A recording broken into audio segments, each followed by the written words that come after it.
our young generation is clearly lost, man. Clearly lost, man. Like, I don't even know what to say no more, man. Like, you youngsters just going around, just busting guns in crowds, kids getting killed, you know, and it's clearly the generation after us, man, that's so lost, man.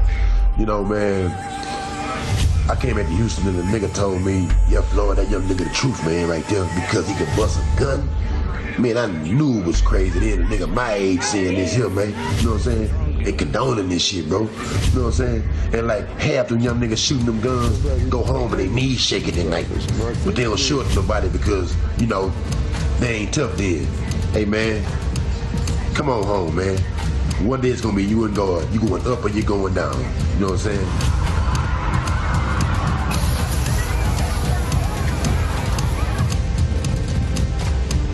But you have Democrat in many cases, in all cases.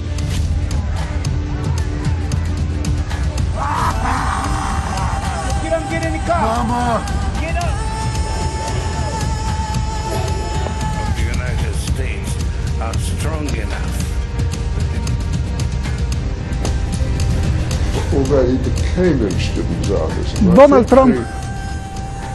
Donald Trump, el protector de los negros.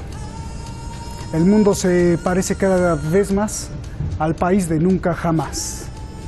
Ahora resulta que Trump dice ser como Abraham Lincoln, quien abolió la esclavitud.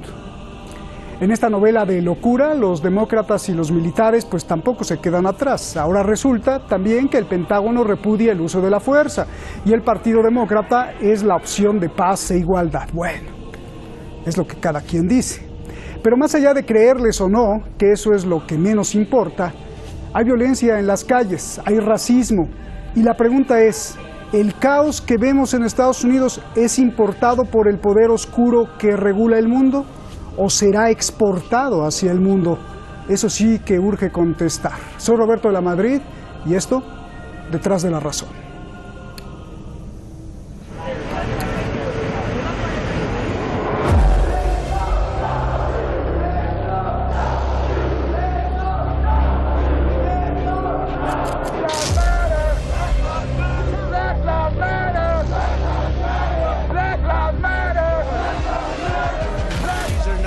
Of peaceful protests. These are acts of domestic terror.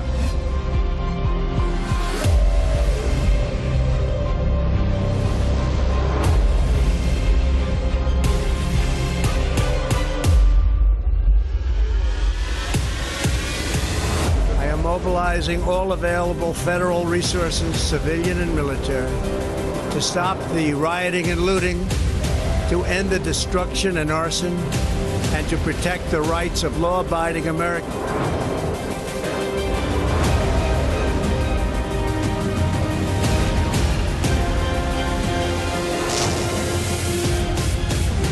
See, the president and what they're trying to do is they're trying to antagonize us. They're trying to make us start the looting. And so we doing is we outsmarting. And we about peace, we about change. We taking our city back. We ain't destroying the city no more. We taking our city back.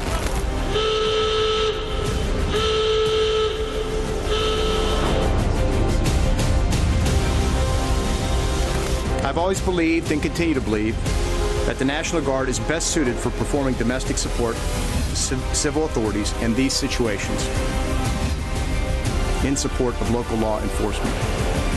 The option to use active duty forces in a law enforcement role should only be used as a matter of last resort and only in the most urgent and dire of situations.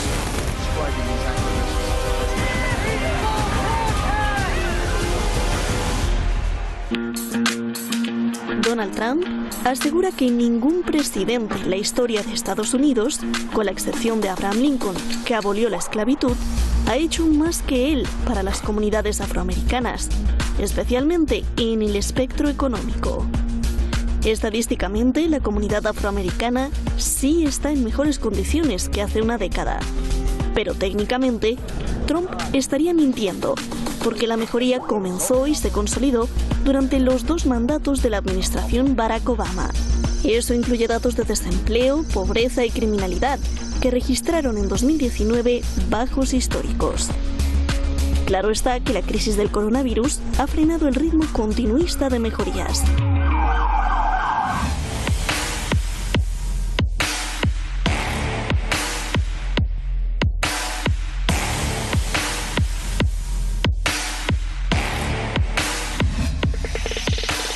Salma fue una alta oficial de inteligencia del expresidente Obama. Hace unos días pagó $250,000 de fianza para rescatar a Urosh Rahman, una abogada acusada de incendiar un módulo de policía en las actuales protestas.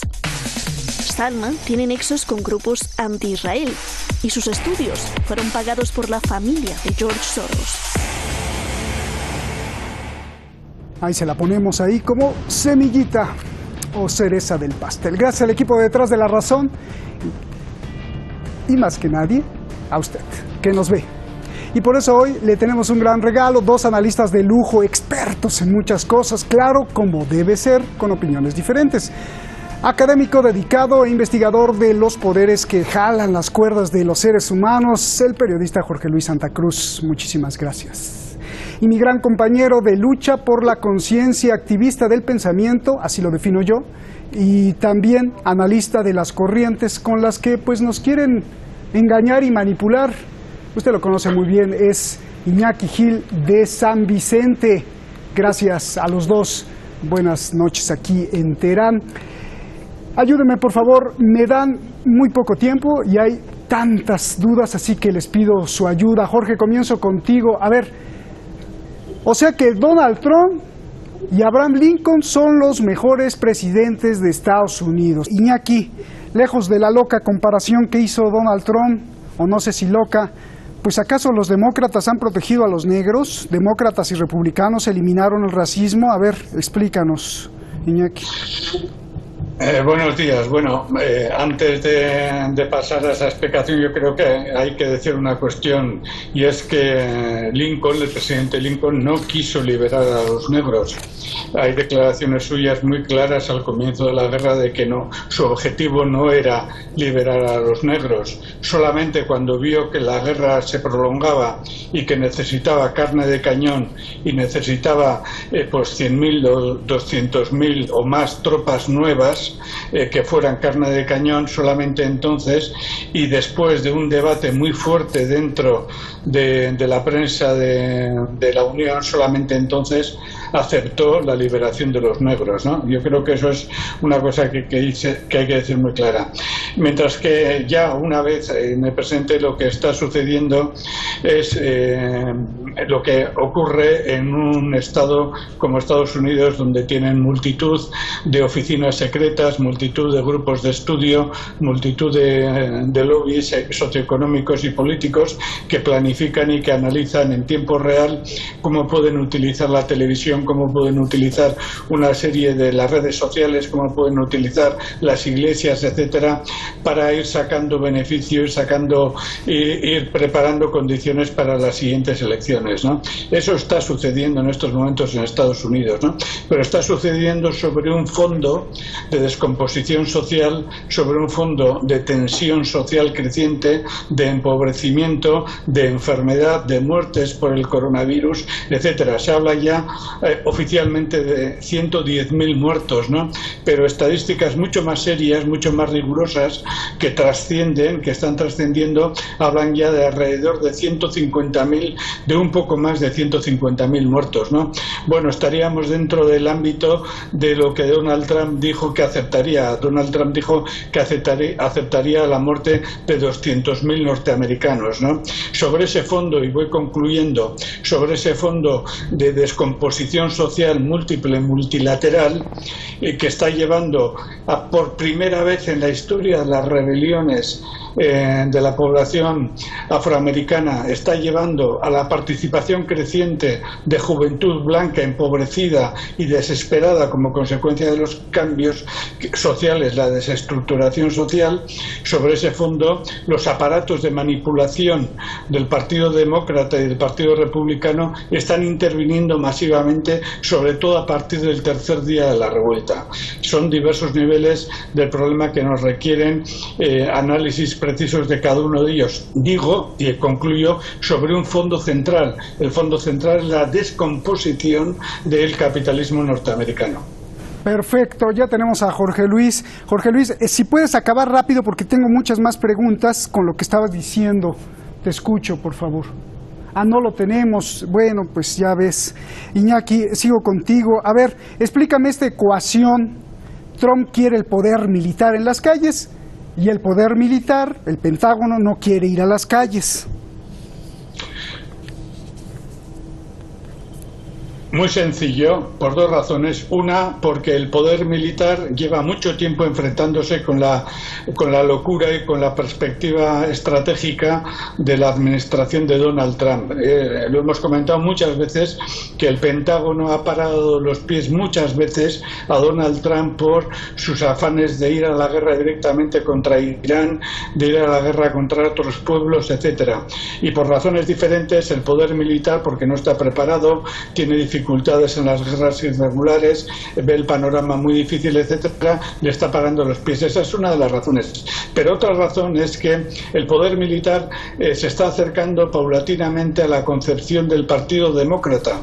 Entonces el poder militar le está preparando un intento de lo que se dice vulgarmente, le está preparando la cama a Donald Trump para que se dé un batacazo electoral.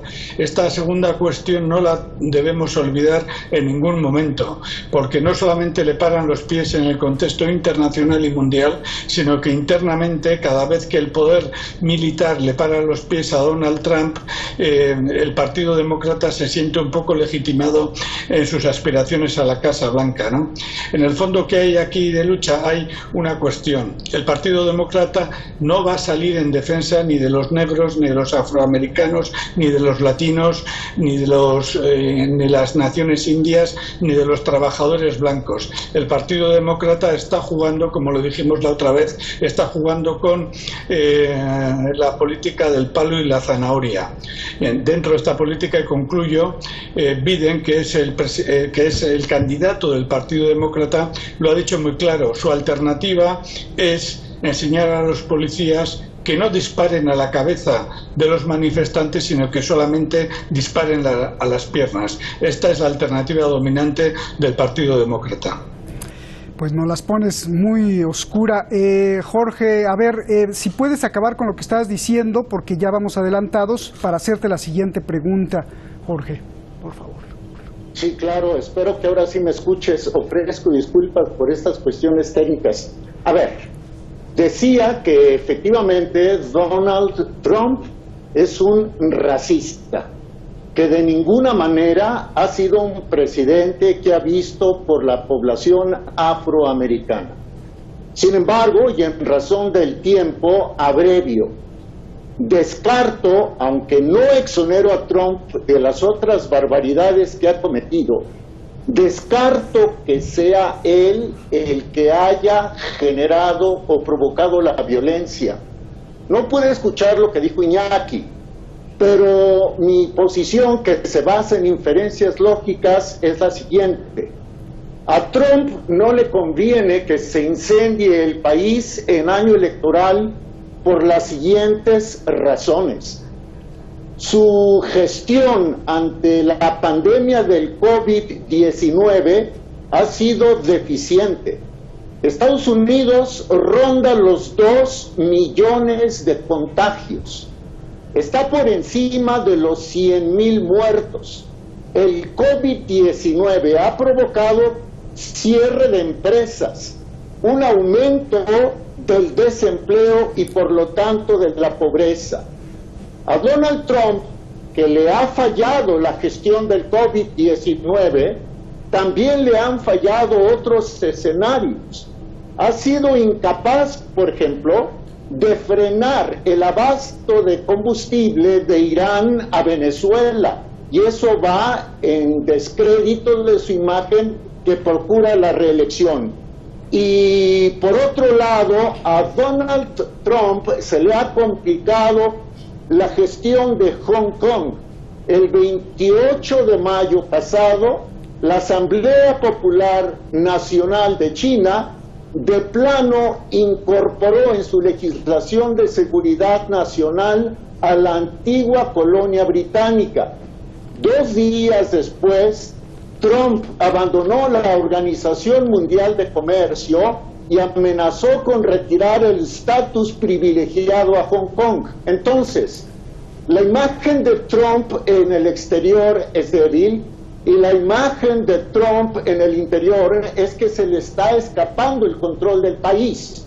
Por eso, Trump ha sido bastante enfático en reprochar a los gobernadores y a los alcaldes, en especial a los demócratas.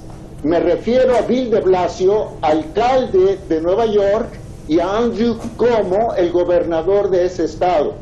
Por otro lado, el statu quo del gobierno de Trump en este momento parece tener una decisión importantísima. Lo que dijo su secretario de Defensa hace unas horas, Mark Esper, en el sentido de que no va a lanzar al ejército contra la población, que no va a dividir a los Estados Unidos, es importantísimo. Y lo que publicó Jim, el perro Mattis, ese es el apodo, ex secretario de la Defensa, así lo avala. Y concreto, la violencia en los Estados Unidos es importada o exportada. Respondo, es generada dentro de los Estados Unidos, no por los republicanos con todo y su carga racista y de Ku Klux Klan y todo lo demás. Es generada por el Partido Demócrata y uno de sus principales activistas, George Soros. Supongamos que Trump tiene la capacidad de provocar estos disturbios para agradar al electorado WASP, blanco, anglosajón y puritano.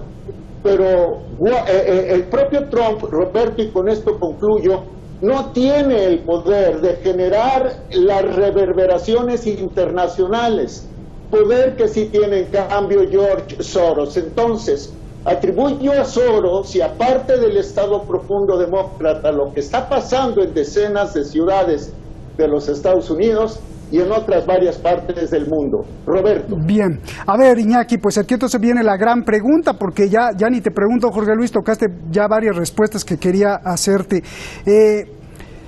Iñaki, apelando a tu alto nivel de información y de análisis intelectual, hay una corriente de analistas en el mundo que dice que es Donald Trump quien está luchando contra el mal y que lo que vemos es la resistencia de un grupo de sionistas que no quiere, desde las protestas hasta el impeachment, el coronavirus y bla, bla, bla, ya que Donald Trump tiene preparada una lista de arrestos de pederastas, pedófilos, criminales, traficantes de personas, traficantes de órganos en las más altas esferas de todo el mundo, pero este grupo no quiere. ¿Qué piensas de esto? Bueno, yo pienso que es una de tantas explicaciones que surgen en los momentos, explicaciones ilusorias, en los momentos en los cuales la sociedad se encamina hacia una crisis o se mantiene en una crisis irresoluble que no tiene alternativa de salida, ¿no? Que la única alternativa de salida sería un conflicto generalizado, ¿no? Si analizáramos rápidamente la situación europea después de la Primera Guerra Mundial y poco antes de la crisis del 29 y el triunfo del fascismo, veríamos que surgieron interpretaciones ilusorias en el mismo sentido, ¿no? Acordémonos, por ejemplo, del famoso documento Los Protocolos de Sion. Los Protocolos de Sion eran totalmente falsos y era un documento que preparaba la criminalización de determinadas organizaciones judías y de otros movimientos, esta vez progresistas, etcétera, para justificar una masacre. Y podríamos poner otros muchos ejemplos, ¿no? Cuando una situación crítica está desbordando totalmente el nivel de capacidad racional de las clases dominantes, como se ha demostrado con el caso del coronavirus y se está demostrando en otras situaciones, surgen elementos que intentan ocultar la realidad estructural del conflicto y lo achacan a factores personales, a factores de manipulación, a factores, digamos, de las cloacas, ¿no? Esto no explica nada, por ejemplo, la agresión de Donald Trump contra el pueblo de Irán, no explica nada la agresión de Obama contra el pueblo de Siria, no explica nada la agresión de Obama y de Irán contra el pueblo de Venezuela, no explica absolutamente nada de eso y reduce la historia a simples disputas entre grupúsculos de la dirección norteamericana, ¿no? Yo creo que lo que hay que hacer es un análisis a nivel de las contradicciones mundiales y entrever dentro de esas contradicciones cómo se están gestando situaciones explosivas, ¿no? Hemos visto que una situación, el empeoramiento de las condiciones, y concluyo con esto, de las condiciones de vida en la población de los Estados Unidos, que viene desde los años 70 y que se va agudizando posteriormente pese a repuntes puntuales que luego se desploman al cabo de los 3, de los 4 años. Sobre ese fondo están surgiendo un montón de interpretaciones que no quieren coger la realidad frontalmente. ¿La realidad cuál es? Que es un imperio en decadencia, que existe un capital ficticio incontrolable, que existe una pérdida de capacidad industrial, que existe una pérdida de producción de valor y que existe una situación de deuda de los Estados Unidos que nadie sabe cómo se va a pagar. Entonces, mi interpretación es que nos quieren adormecer con excusas de combates entre grupos escondidos en catacumbas, y no es verdad, es más grave, la situación es muchísimo más grave que todo eso. Oye, Iñaki, ¿qué opinas de lo que nos dijo Jorge, que si bien Donald Trump es un gran racista, que esta violencia que vemos, bueno, pues es añeja, o sea, ha habido racismo, y que más que el evento de George Floyd, pues está siendo aprovechada, es más, construida y organizada por los demócratas para, pues, tirar a Donald Trump? ¿Cómo ves todo esto? Estoy de acuerdo en la interpretación, estoy de acuerdo, es lo que muchos pensamos al respecto. Los demócratas se han estado esforzando, y como ya lo he dicho, desde el tercer día, desde el segundo día, se intentan dirigir este conflicto hacia determinados parámetros, ¿no? Pero también hay que reconocer que, insisto en otro factor, que la situación histórica de opresión de opresión racista en Estados Unidos es anterior incluso a que el Partido Demócrata girara a la democracia, porque recordemos que en la historia de los Estados Unidos originariamente el Partido Republicano fue más demócrata que el Partido Demócrata, ¿no? Que en su momento era de una reacción republicana impresionante. Yo creo que en el fondo lo que está ocurriendo es que los dos grandes partidos intentan, como he dicho, lanzarse uno contra el otro, ¿no? Pero por desgracia para Donald Trump, el Pentágono se está inclinando a favor de la derecha del Partido Demócrata. Bien, nos vamos, Jorge. Donald Trump, dos cositas. Donald Trump usó a los militares para abrir el mar, como él le llamaba, para abrir el mar de protestas y pararse frente a una iglesia, así como si fuera un mensaje bíblico, y alzar la Biblia con la mano. Y esto tuvo dos reacciones. Unos dijeron que este símbolo fue un golpe contra el mal, y otros que fue un acto de cinismo diabólico de Donald Trump. Dime tu lectura y las consecuencias, no solo de este acto, sino de estos síntomas de división que algunos ven, por favor. Sí, cómo no. Lo que hizo Donald Trump fue manifestar lo que ya se ha dicho aquí en reiteradas ocasiones, que él pertenece a esa corriente del evangelismo que es pro-Israel.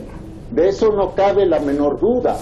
Y de que en el Partido Demócrata, por ejemplo, dentro del Demócrata, con George Soros, hay otras corrientes que son distintas, que son contrarias a la corriente que gobierna Israel con Benjamin Netanyahu. Entonces, lo que hizo Trump fue alinearse con la política pro-israelí. Ahora, me dices, ¿abrió o cerró? Yo creo que quiso utilizar al ejército para protegerse y dar una imagen de que tenía el control del país. Pero por otro lado, y con esto concluyo, mi estimado Roberto, estimado Iñaki, ¿sabían ustedes que en México hace unos días un policía mató a un detenido también en la vía pública, poniéndole no la rodilla, sino el pie en el cuello, y lo asfixió? Esto sucedió en el estado de Baja California, en el noroccidente de la República Mexicana. Baja California hace frontera con California, Estados Unidos. Y de eso nadie dijo nada. Entonces, lamento mucho lo de Floyd. Cualquier crimen es condenable, pero por supuesto que utilizaron a Floyd como carne de cañón de propaganda electoral. Gracias a los dos. Buenas noches aquí en Teherán. Gracias. Abrazos, Iñaki. Abrazos, Jorge Luis. Hablando de datos científicos, gracias. Hablando de datos científicos y hechos reales, ahí le va.